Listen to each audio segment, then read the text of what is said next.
तो नमस्कार, स्वागत है आप सभी का हमारे यूट्यूब चैनल एम के जॉब 02 पर। दोस्तों, जैसा कि आपको पता है कि हम जो कक्षा 7 की बुक है उसके 6 चैप्टर करवा चुके हैं। आज जो अपना अध्याय है 7वां, ठीक है। आज़ादी का आंदोलन और राजस्थान, यानी कि राजस्थान में जो आज़ादी का आंदोलन हुआ था वो किस प्रकार से हुआ था, किस किस रियासत में हुआ था और किस किस ने इसमें भाग लिया था। तो प्रारंभ करते हैं। देश में जब आज़ादी का आंदोलन चल रहा था तब राजस्थान भी उसमें अछूता नहीं रहा, यानी कि राजस्थान का भी इसमें सहयोग रहा। राजस्थान में अजमेर पर अंग्रेज़ों का सीधा आधिपत्य था, यानी कि जो राजस्थान में अजमेर है उस पर अंग्रेज़ों का क्या था भाई, सीधा आधिपत्य था, यानी कि अधिकार था। तो इसके अलावा इस 4 लाइन में कुछ भी नहीं पढ़ने के लिए, तो मैं छोटा हूँ। उसके बाद यहाँ से प्रारंभ करते हैं। राजस्थान में किसान आंदोलन, यानी कि जो राजस्थान में आंदोलन हुए थे आज़ादी के लिए, वो किस प्रकार हुए से।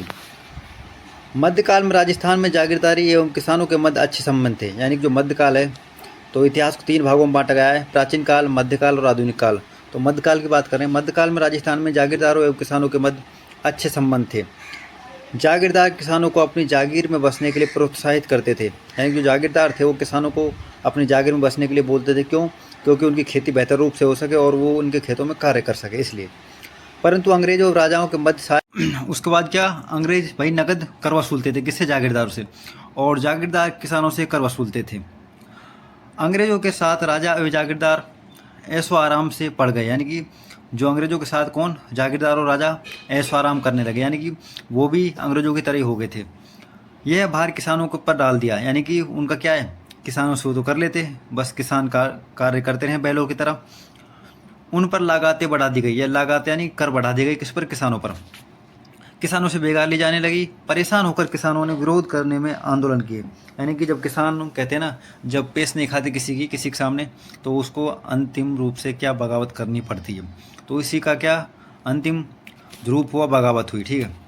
तो पहला किसान आंदोलन है बिजोलिया किसान आंदोलन। भारत में एक संगठित किसान आंदोलन की शुरुआत का श्रेय मेवाड़ के बिजोलिया किसान आंदोलन को जाता है, यानी कि जो भारत में संगठित किसान आंदोलन यानी कि समूह के साथ किसानों ने जो आंदोलन किया वह कौन सा था? बिजोलिया किसान आंदोलन। इस आंदोलन की प्रमुख विशेषता यह थी कि 44 वर्षों तक चला, पूर्णतः अहिंसात्मक आंदोलन था। बहुत ही अच्छा प्रश्न बन सकता है कि सबसे बड़ा और अहिंसात्मक आंदोलन कौन सा था? तो कौन सा? बिजोलिया किसान आंदोलन। बिजोलिया जो वर्तमान के भीलवाड़ा जिले में स्थित है, तो वर्तमान में कहाँ पर है भाई? ये भीलवाड़ा जिले में। तत्कालीन मेवाड़ रियासत का ठिकाना था, यानी कि उस समय किसका रियासत का ठिकाना था? मेवाड़ रियासत का। यह आंदोलन धाकड़ जाति के किसानों द्वारा प्रारंभ किया गया। यह आंदोलन मुख्यतः 3 चरणों में विभक्त हुआ। तो बहुत अच्छा प्रश्न बनेगा कि कितने चरणों में प्रारंभ हुआ है? 3 चरणों में। प्रथम चरण 1897 में से 1914 तक, द्वितीय चरण 1914 से 1923 तक, और तृतीय चरण भाई 1923 से 1941 तक संपन्न हुआ। तो 3 चरणों में संपन्न हुआ किसान आंदोलन। 1897 ईस्वी में राव कृष्ण सिंह के समय बिजोलिया की जनता से 84 प्रकार की लागतें ली जाने लगी, यानी कि जब राव कृष्ण सिंह की मृत्यु हो गई, राव कृष्ण सिंह के समय बिजोलिया की जनता से 84 प्रकार की लागतें ली जाने लगी, ठीक है। अतः किसानों के प्रतिनिधि नानाजी और ठाकरे जी पटेल ने मेवाड़ महाराणा से इसकी शिकायत की। अब जो इनका मुखिया था किसानों का, कौन? कि नानक जी और ठाकरे जी, 2 व्यक्ति थे। उन्होंने बोला भाई हम किसान भाइयों के लिए राणा के पास जाएंगे और उनसे इनकी जो लगान वसूलने की तरकीब है उसकी शिकायत करेंगे। नाराज राव ने कुछ समय पश्चात प्रजा पर चमरी कर लगा दिया। जैसे ही राव कृष्ण सिंह जी को पता लगा कि मेरी शिकायत कहाँ पर हो गई है, राजा के पास, मेवाड़ के पास, तो उसने क्या लगा दिया? एक और कर लगा दिया। कौन सा? चमरी कर। अब चमरी कर क्या होता है भाई? लड़की की शादी पर दिया जाने वाले जो कर होता है वो चमरी कर कहलाता है। किसानों के विरोध के बाद चमरी कर की लागत माफ़ कर दी गई और लगान में छूट दी गई। राव कृष्ण सिंह की मृत्यु के बाद पृथ्वी सिंह ने जनता पर तलवार बंदी की लागत लगा दी। अब जो राव कृष्ण सिंह जी थे उनकी मृत्यु हो गई, तो उनके बाद जो अगले जमींदार बने, कौन?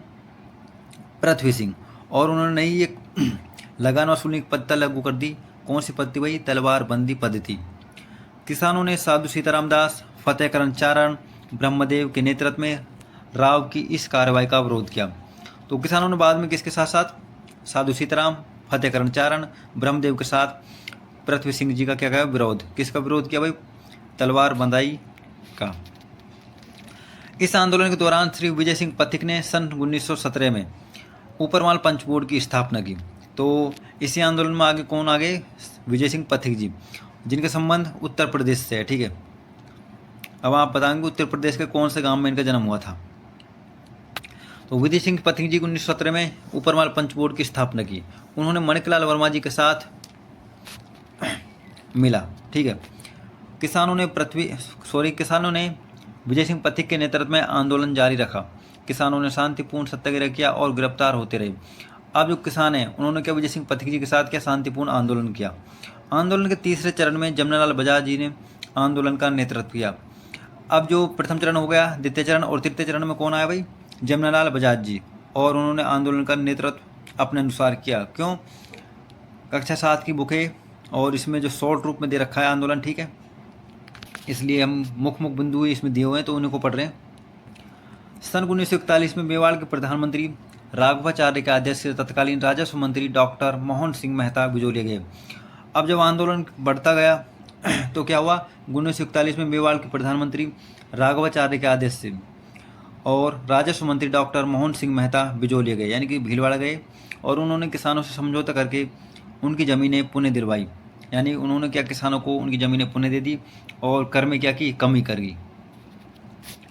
एक लंबे संघर्ष के बाद आंदोलन समाप्त हुआ। अंजना देवी चौधरी, रमा देवी, नारायण देवी वर्मा जैसी महिला नेत्रियों ने भी आंदोलन में अपना योगदान दिया।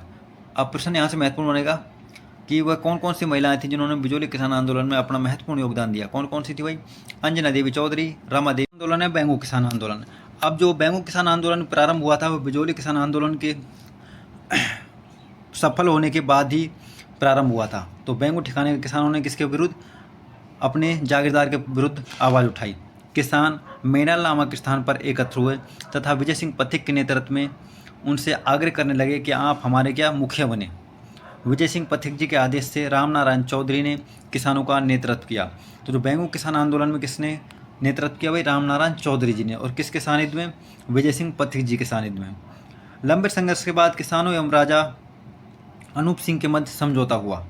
अब जो किसान थे और राजा अनूप सिंह था उनके मध्य क्या हुआ? समझौता, जिसे मेवाड़ सरकार एवं रेजिडेंट ने मानने से इनकार कर दिया।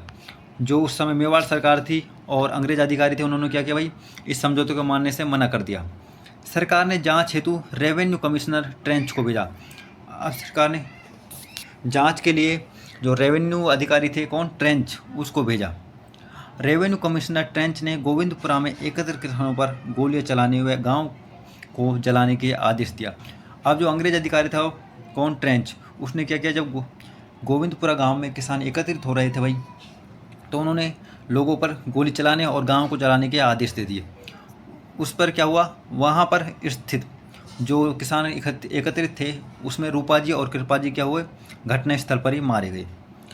कई किसान घायल भी हुए और गिरफ्तार हुए। अंत में प्रशासन को झुकना पड़ा और 53 में से 34 लागातें समाप्त कर दी गई। बेगार पर रोक लगाई गई। यानी कि अंतिम जो परिणाम हुआ जिसमें 53 प्रकार की लागतें थीं उनमें से कितनी? 34 समाप्त कर दी गई। ठीक है, अगला जो अपना किसान आंदोलन है बूंदी किसान आंदोलन। सन 1926 में नैनू रामनारायण चौधरी, हरिभाऊ किंकर के नेतृत्व में बूंदी के किसानों ने भी लागबाग व बेगार के विरुद्ध आंदोलन छेड़ा। अब जो अगला आंदोलन है बूंदी, और बूंदी में जो किसान आंदोलन करने वाले थे कौन कौन? नैनूराम शर्मा, ठीक है, रामनारायण चौधरी और हरिभाऊ किंकर। बूंदी के बरड़ पुलिस ने एकत्र किसानों पर गोली चला दी। और जो बूंदी के में एक स्थान है बरड़, उस पर क्या किसान एकत्रित थे और वहाँ पर क्या गोलियाँ चला दी? किसने? पुलिस ने, जिससे घटनास्थल पर ही नानक जी भील की भाई मृत्यु हो गई और अनेक स्त्रियाँ व बच्चे भी घायल हुए। तो प्रश्न बनेगा कि बूंदी किसान आंदोलन में कौन से किसान की मृत्यु हुई? तो किसकी भाई? नानक जी भील की। बूंदी राज्य सरकार द्वारा 1943 में किसानों की मांगें स्वीकार कर आंदोलन को समाप्त कर दिया। और अंत में क्या हुआ? जब सरकार को पता चला कि किसान भड़क चुके हैं तो उन्होंने क्या? किसानों की बातों को मान लिया और आंदोलन समाप्त हुआ। अगला आंदोलन है अलवर किसान आंदोलन, नींबू चाणा आंदोलन। अलवर राज्य में जंगली सूअर किसानों की फसलों को नुकसान पहुंचाते थे। यानी कि जो अलवर है इसमें क्या जंगली सूअरों की जो आतंकित अवस्था थी, यानी कि वो क्या फसल को नष्ट कर देते थे। इसके विरुद्ध किसानों ने आंदोलन प्रारंभ किया। किसानों ने 1921 में सुअर मारने की अनुमति को लेकर आंदोलन किया। सन 1925 में अलवर महाराजा जयसिंह द्वारा की गई लगान वृद्धि के विरुद्ध किसानों ने नींबूचना गांव में एक सभा का आयोजन किया।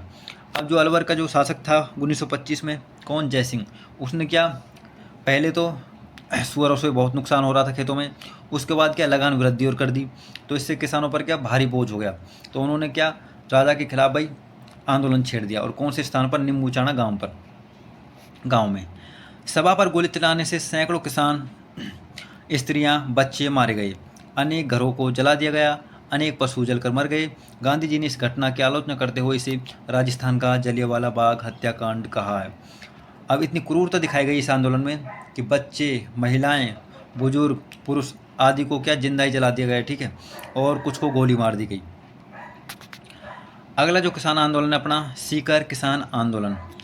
सीकर जयपुर राज्य का बड़ा ठिकाना था, यानी कि जब राजस्थान या भारत आज़ाद नहीं हुआ था उस समय क्या छोटे छोटे ठिकाने थे और रियासतें थी। तो जो सीकर ठिकाना है वो जयपुर रियासत के अंतर्गत ही आता था।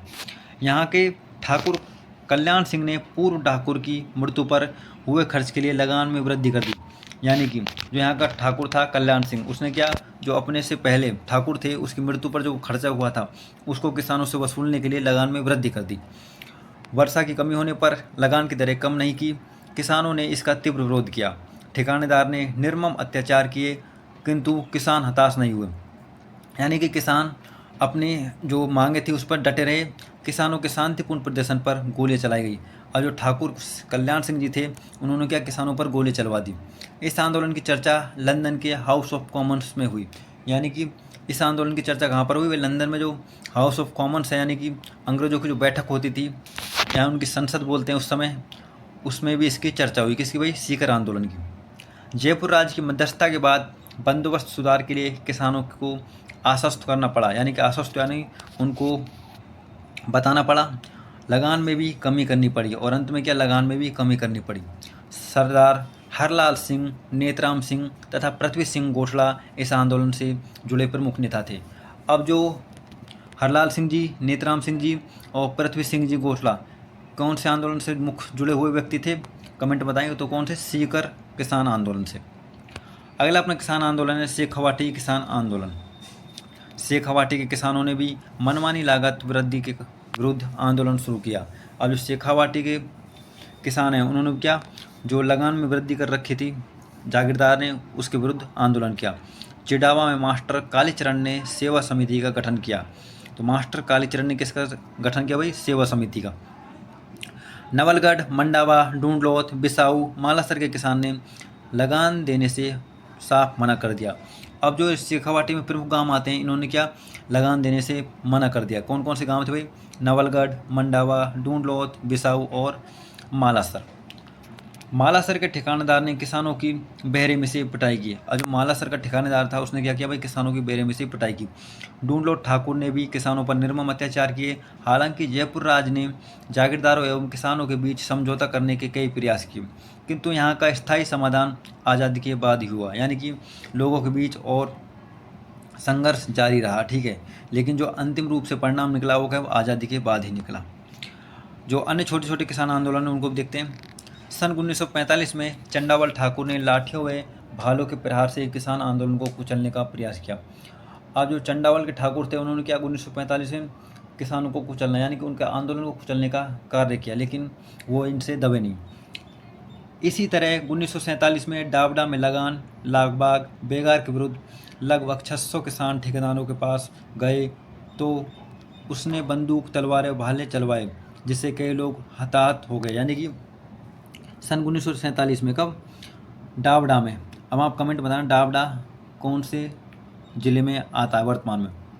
और तो वहाँ पर भी क्या, ठिकानेदारों ने किसानों पर अत्याचार किए। अगला जो आंदोलन है जनजाति आंदोलन।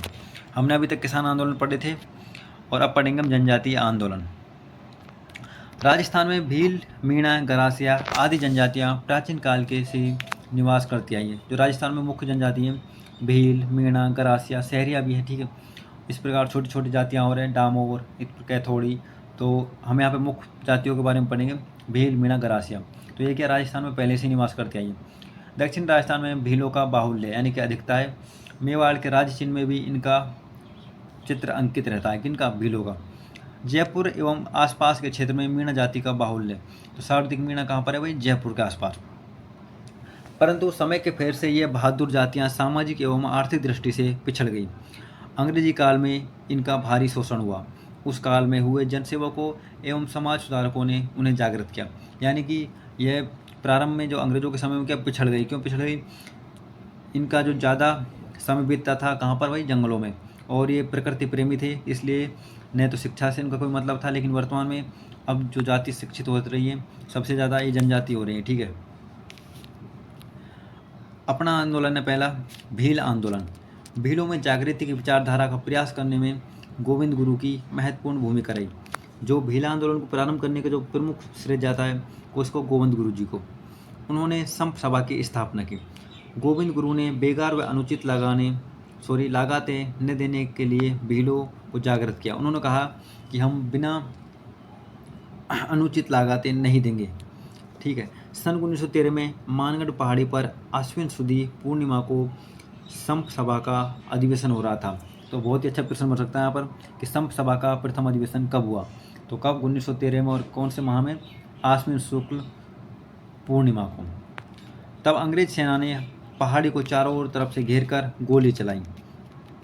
घटनास्थल पर ही हजारों आदिवासी मारे गए और घायल हुए। इसे भगत आंदोलन भी कहा जाता है। तो जो गोविंद गुरु जी ने आंदोलन चलाया था उसको भगत आंदोलन के नाम से जाना जाता है। आदिवासी जातियों के दूसरे मसीहा मोतीलाल तेजावती थे। चित्तौड़गढ़ के मातृकुंडिया में तेजावत जी ने किसानों व आदिवासियों को बेगार, लगान, अत्याचार आदि के विरुद्ध संघर्ष का आह्वान किया। जो मोतीलाल जी तेजावत थे उन्होंने क्या? चित्तौड़गढ़ के मातृकुंडिया में किसानों का साथ दिया और लगान के विरुद्ध आंदोलन छेड़ा। आंदोलन को गति देने के लिए एकता पर बल दिया, इसलिए इसे एक ही आंदोलन के नाम से जाना जाता है। ठीक है। तो उन्होंने क्या? सभी जातियों को एक करने का जो संदेश दिया और इसी के नाम पर क्या? इसका नाम एक ही आंदोलन पड़ा। एक ही आंदोलन को एक ही आंदोलन को गति देने के लिए हजारों आदिवासी उदयपुर में एकत्र हुए तथा महाराणा को 21 सूत्रीय मांग पत्र दिया। अब जो एक ही आंदोलन में जो किसान एकत्रित हुए वो कहाँ पर? उदयपुर में एकत्रित हुए और क्या दिया है? 21 मांग पत्र। किसको दिया? महाराणा, उदयपुर के महाराणा को। इस मांग पत्र को मेवाड़ की पुकार कहा जाता है। तो प्रश्न बन सकता है कि मेवाड़ की पुकार क्या है? तो क्या 21 सूत्रीय मांग पत्र को मेवाड़ की पुकार कहा जाता है? महाराणा ने तत्काल 18 मांगे मान ली। जो महाराणा था उदयपुर को उस समय, उन्होंने क्या? 18 मांगे तो मान ली लेकिन 3 मांगे नहीं मानी। देवली, डूंगरपुर, बांसवाड़ा में भीलों को संगठित करने का श्रेय भोगीलाल पांड्या तथा हरिदेव जोशी को जाता है। अब जो देवली, डूंगरपुर, बांसवाड़ा है, इन क्षेत्रों में जो भील थे उनको एकत्रित करने का श्रेय भोगीलाल पांड्या और हरिदेव जोशी को जाता है। यानी कि उन्होंने इनको एकत्रित किया और आंदोलन में सुचारू रूप से भाग लेने के लिए अग्रसर किया। अगला किसान आंदोलन है मीणा जनजातीय आंदोलन। मीणा जनजातियों के एक वर्ग को अंग्रेजी शासक ने शांति व्यवस्था की जिम्मेदारी दे रखी ये थी। यानी कि जो अंग्रेज थे उन्होंने मीणा के एक वर्ग को क्या बोल रखा था भाई? क्या आप हमारे लिए शांति व्यवस्था बनाए रखेंगे और हमारे लिए पहरेदार या चौकीदार की कार्य प्रणाली में सहयोग देंगे। ये मीणा चौकीदार करते हैं, यानी कि चौकीदारी करते थे। बदले में गांव वाले को से चौथ वसूला करते थे। यानी कि बदले में गांव वालों से चौथ यानी कि कर लिया करते थे। कौन? चौकीदार मीणा। ये मीणा चौकीदार मीणा कहलाए। राज्य में होने वाली चोरी डकैती के लिए अक्सर उन्हें ही जिम्मेदार ठहराया जाता था। किसी चोरी का माल बरामद न होने पर मीणाओं से उस माल की कीमत वसूली जाती थी। यानी कि मीणाओं को क्या? चौकीदारी का पद तो अंग्रेजों ने दिया लेकिन क्या? उन पर चोरी का ठप्पा भी लगा देते थे कि आप ही चौकीदारी करते हो और आप ही चोरी करते हो। इस बात से परेशान होकर मीणाओं ने मीणा आंदोलन प्रारंभ किया। कुछ लोग आपराधिक कार्यों में संलग्न होने लगे। सरकार ने 1924 में क्रिमिनल ट्राइब्स एक्ट के तहत 12 वर्ष से अधिक आयु के मीणा जाति के लोगों को प्रतिदिन समीप के थाने में अपनी उपस्थिति देने के लिए पाबंद किया। यानी कि अंग्रेजों ने बोल दिया कि मीणा ही चोरी करते हैं, कौन से? चौकीदार। लेकिन और अंग्रेजों ने एक नया एक्ट लागू किया, क्रिमिनल ट्राइब एक्ट। यानी कि जो 12 वर्ष से अधिक के मीणा बालक बालिकाएं या पुरुष महिलाएं वो क्या? रोजाना थाने में आएंगे और अपनी उपस्थिति देंगे। इस कारण से मीणाओं में असंतोष फैल गया, यानी कि वो परेशान होने लगे। मीणा समाज में व्याप्त बुराइयां, जयराम पेशा जैसे कठोर कानूनों को हटवाने और चौकीदारी प्रथा समाप्त करने के लिए आंदोलन चलाया गया।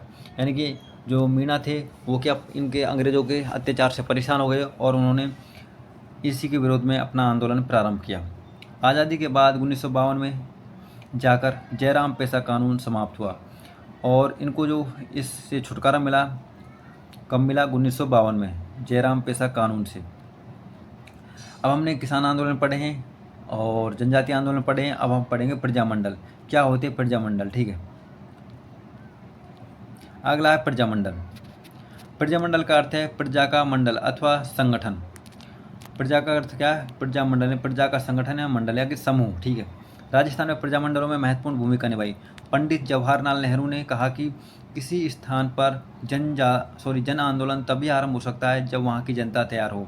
यानी कि आंदोलन में कौन भाग ले, वहाँ की लोकल जनता, तभी आंदोलन सफल हो सकता है। जन आंदोलन के संचालन का दायित्व जनता को दिया गया। राजस्थान की विभिन्न रियासतों में प्रजामंडलों को गठन किया गया। अब हम यहाँ पर मुख्य प्रजामंडलों के बारे में पढ़ेंगे। जो पहला प्रजामंडल है मारवाड़ प्रजामंडल। जयनारायण व्यास जी ने जोधपुर में 1934 में मारवाड़ प्रजामंडल की स्थापना की।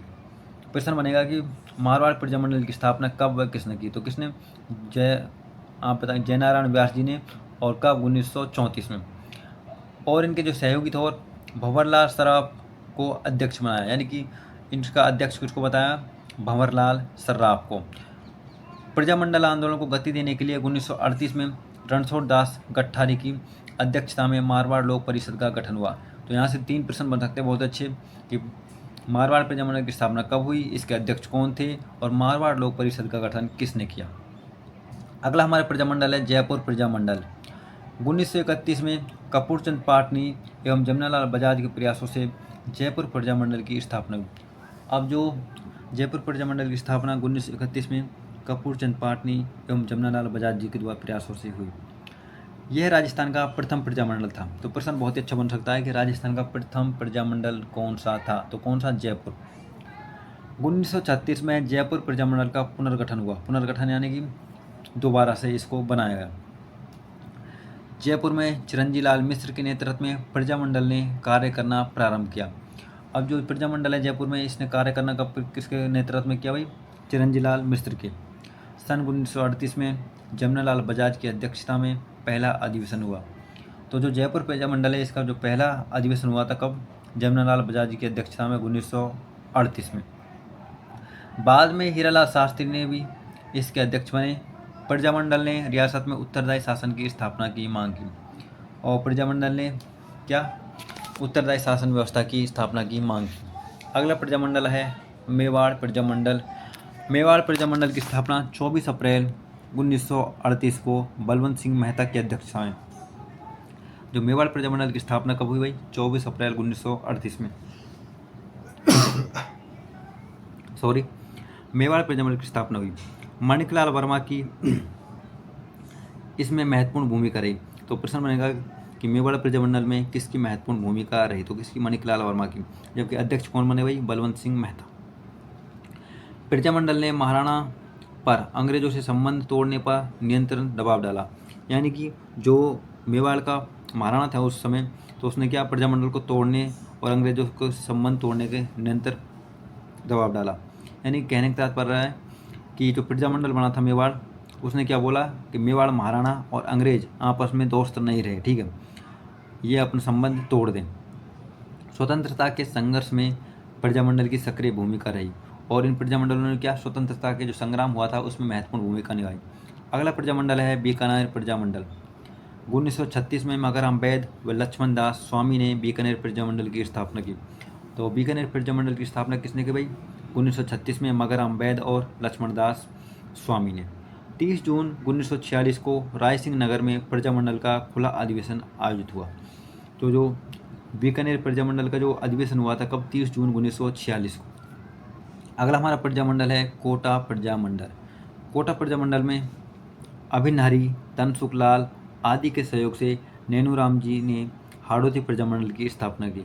अब कोटा प्रजामंडल को क्या, हाड़ौती प्रजामंडल के नाम से भी जाना जाता है। इसको बाद में अलग अलग कर देंगे, बूंदे प्रजामंडल, कोटा प्रजामंडल, इस प्रकार से। तो इसकी स्थापना किसने की? अभिन हरी और तनसुख लाल ने। कोटा में पंडित नैनूराम की अध्यक्षता में मई 1939 में प्रजामंडल का अधिवेशन हुआ।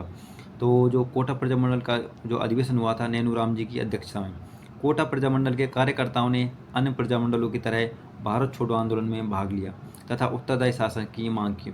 और जो कोटा प्रजामंडल के सदस्य थे उन्होंने किस में भाग लिया भाई? भारत छोड़ो आंदोलन में। और भारत किसको छोड़ने पर मजबूर किया? अंग्रेजों को। इन सभी प्रमुख रियासतों के साथ ही पूर्वी राजस्थान के राज्यों में भी प्रजामंडल आंदोलनों को गतिविधियां समानांतर संचालित की गई। यानी कि इन प्रजामंडलों के अलावा भी राजस्थान के अन्य क्षेत्रों में प्रजामंडल आंदोलन प्रारंभ हुए। इन रियासतों में प्रजामंडल आंदोलन मुख्य रूप से अंग्रेजी शासन से उत्तरदायी शासन के मध्य कड़ी के रूप में कार्य किया।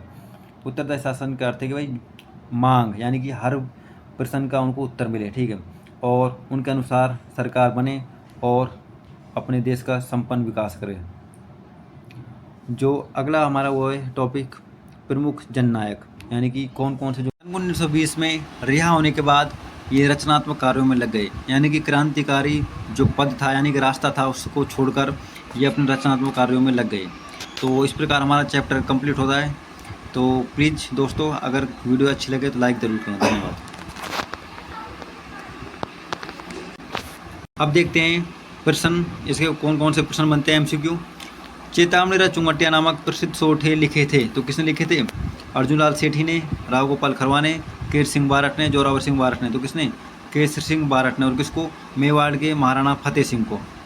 राव सवाई कृष्ण सिंह के समय बिजोलिया की जनता से लागत ली जाती थी, तो किस प्रकार की? कितने प्रकार की? 84 प्रकार की लागत है, ठीक है। अगला स्तंभ ए को स्तंभ बे से सम्मिलित कीजिए। तो मारवाड़ प्रजामंडल की स्थापना किसने की? जयनारायण व्यास ने, ठीक है। मेवाड़ प्रजामंडल की स्थापना माणिक्यलाल वर्मा। जयपुर प्रजामंडल की स्थापना, और जैसे मेरे जयपुर प्रजामंडल का ध्यान नहीं, ठीक है, तो कैसे करोगे? तो पहले करोगे कोटा प्रजामंडल।